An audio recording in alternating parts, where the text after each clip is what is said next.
காரிருள் படர்ந்த ராத்திரி வேளையில் ஒரு பார்வை மாற்றுத்திறனாளி தன் கையில் லாந்தர் விளக்கை பிடித்து கொண்டு போக வேண்டிய இடங்களுக்கெல்லாம் நடந்து போய்க் கொண்டிருந்தான்.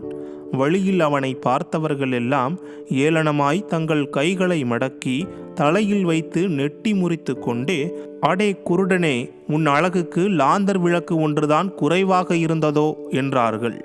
அதையெல்லாம் கேட்ட அந்த மாற்றுத்திறனாளி அவர்களிடம், "அட மதிக்கெட்ட குருடர்களே, உங்களுக்கு கண்ணிருந்துதான் என்ன பயன்?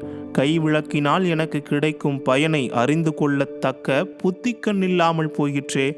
புறக்கண் பெற்று அகக்கண் இழந்து போன முட்டாள்களே, கேளுங்கள். இந்த விளக்கை நான் பிடித்து கொண்டு நடந்து போவது எனக்காக அல்ல.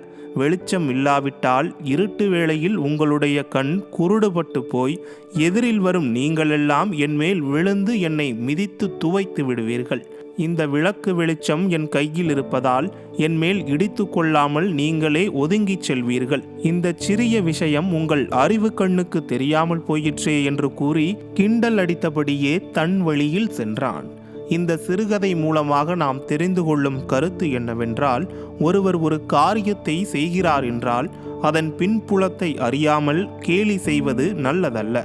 மேலும் நமது பாதுகாப்பை நாம் தான் உறுதி செய்ய வேண்டும் என்பதையும் இந்த கதை மூலம் புரிந்து கொள்ளலாம்.